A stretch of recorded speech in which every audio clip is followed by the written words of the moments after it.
All right, welcome to my next video set. This is my how to paint red tutorial. I'm just kind of playing with the lighting here a bit.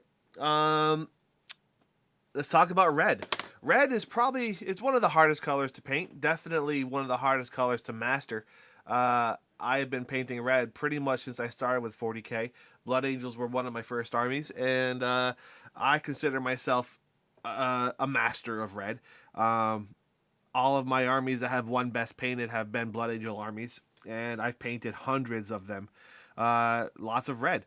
The pinnacle of my red being my Nova Open army a couple years ago. The army was a finalist for best overall out of 265 entries. And I'm pretty proud of that. And yeah, so red, it's not an easy thing to do because of the transparency of red. Red's a very transparent color. And excuse me, when you're talking about transparency, that means how easy it is to see through the color. The problem with red, where a lot of people fail, is they try and build up to a nice deep red, a nice hue too quickly. They layer on too much red, and it just looks bad. Um, these are some of my first red Blood Angels. Here's this guy. This is actually one of the first I ever painted. I painted this one by painting the model white and then layering on blood red and then finishing it with orange. So you can see my painting style back in the day was a very my models looked very orange and they were very red, but they pop, which is what I'm going to show you through this process. You're going to see a much more advanced method of painting from back in the day, my first How to Paint series. You're going to see me show you layering and glazing. And red is the color to do it with. So we'll put him away forever because he is retired. What I've got here for you is a tactical marine that I painted up using Army Painter. Army Painter makes some great spray primes. They're also very hard to use sometimes based on the atmosphere and the weather. The humidity has a strong effect on them. Many a model has been ruined by Army Painter. But once you've got that down and you know how to use the paint, this the paint is the best primer in my opinion. I love it. What I did for this guy, he's already the red's. If you really want to just kind of go for it, the red's already done for you. Honestly, I sprayed him black first, and then I sprayed him red. Army Painter Dragon Red. Back in the day, a couple years ago, when I was painting my Nova army, the Dragon Red was actually much darker than this. It was a darker hue of red, and they switched their recipe. And I didn't know, and I needed a can of Dragon Red, and the red I bought, this red, was much lighter than the base coat I was putting down for my models, which kind of bothered me. I had to beg for my friends for a can of the old Dragon Red. Just a little note for you. But this is still a nice red to begin with. I'm gonna do some video on spray priming later for one of my other DVDs. That's the hobby, the basing and DVD. So you'll see how I spray prime later. I actually let the spray prime do some of my shading for me. If you look here, you can see here that it's darker than it is at the top. That's a technique that I use to kind of let my spray can, almost like airbrushing, let the spray can do the work for me. That's why I spray the red on the black. See in here, it's already got a nice shadow effect going on. I didn't have to do anything at all.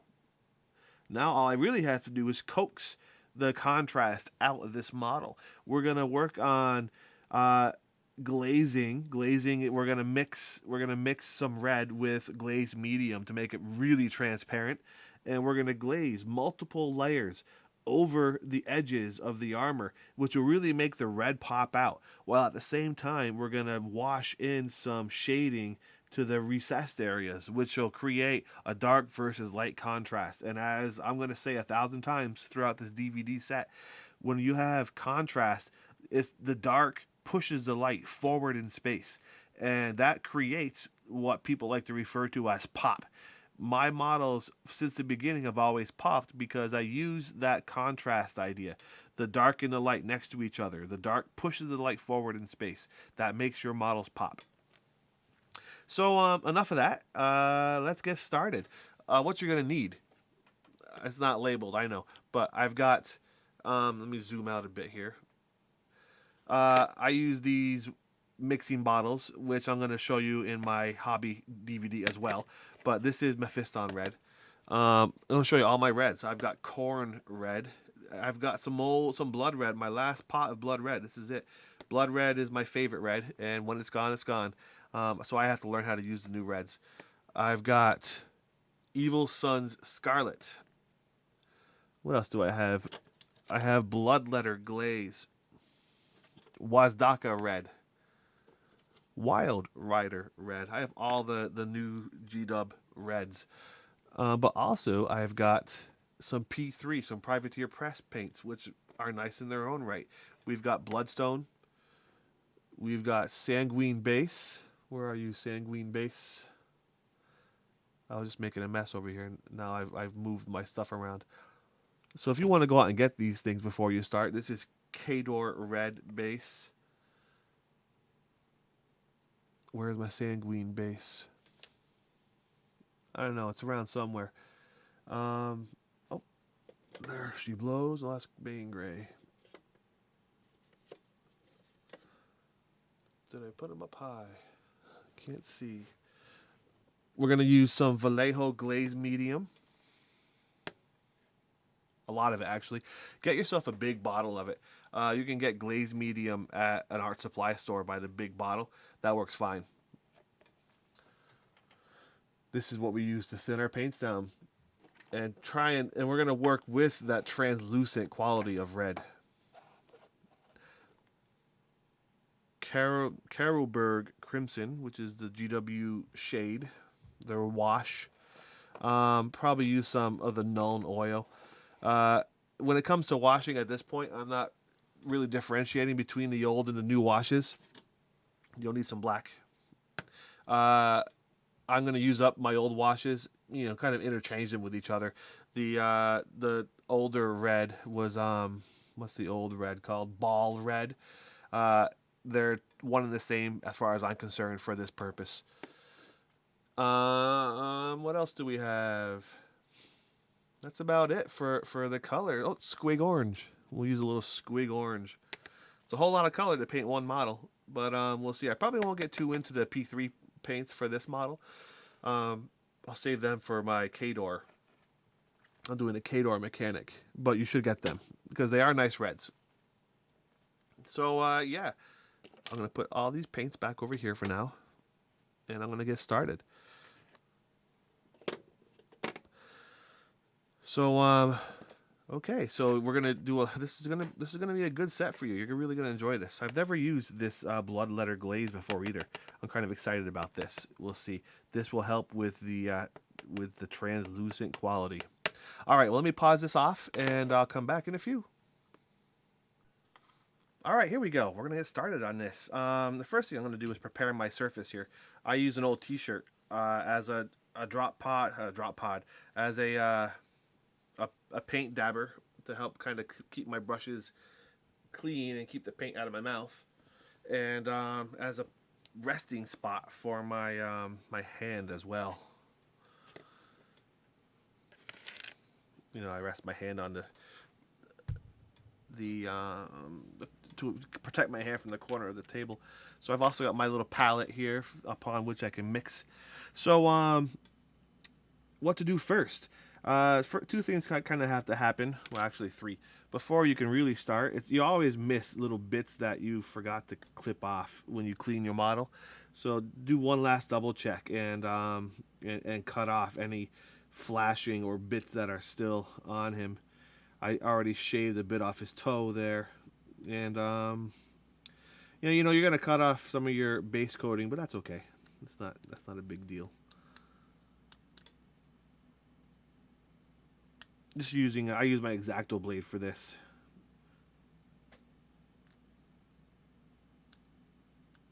All right. I did a fairly good job on them already, but okay.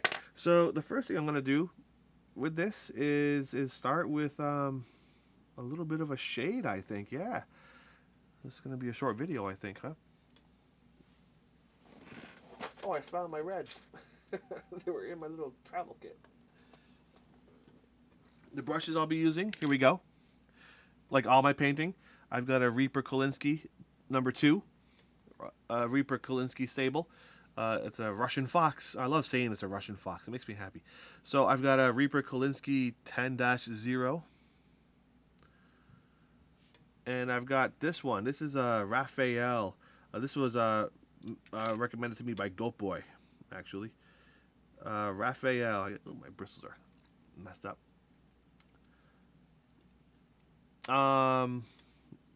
Raphael. It's another Kolinsky Sable, but this is made of France. This is a 5/0, so it's super fine. It's super fine. And these are all the brushes I use. I don't have a whole big wide variety of brushes. I'm gonna use my Karaborg Crimson, and I'm gonna give this guy a wash. Now this, as opposed to my old Bal Red, has a very matte, dry finish. So the model is gonna look very dull after using this wash. I use the wash not really to do any shading, but mostly to show me where I have to shade. You understand the difference?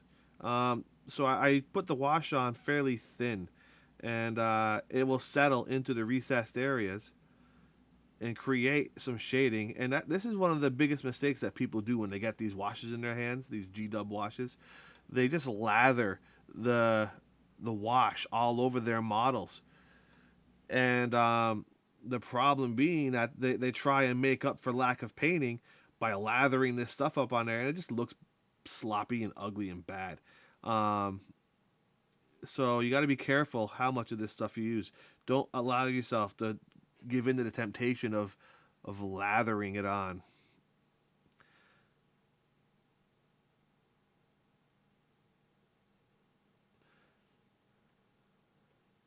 People try and make up for their lack of painting with lack of effort. Not that they can't paint, it's that they don't have the time to paint. I understand completely, but it kind of, if you can't spend a little bit of time, it kind of defeats the purpose of spending any time. Unless, of course, you just don't care. Then lather away. Oh, but of course, if you're watching these videos, then you care. You bought them because you want to be happy and proud of something that you've done.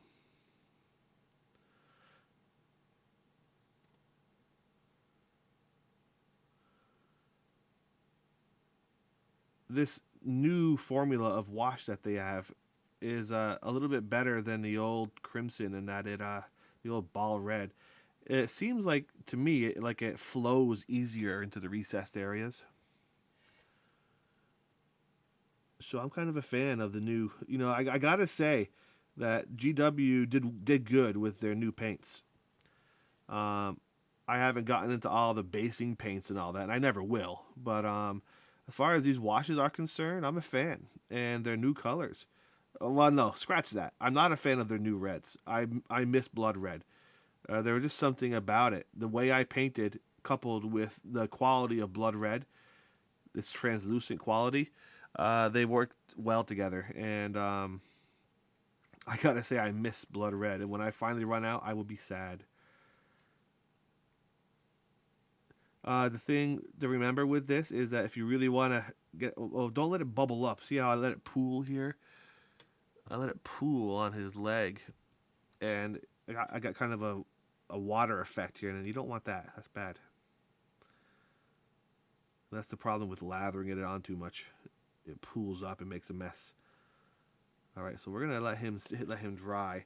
Now, what this is gonna do is create a very dull finish on him. But he looks shiny now, but it's going to be very dull. We're going to fix that, though, with our glazing. So this takes time to dry, and while he's doing that, wash my brush off. What else can I say to you about this? The next step is just going to be to paint black details now, which I'll do in a few minutes once this dries. So in the meantime, you can work on... Yeah, well, okay. Back in a few minutes. Sorry about that.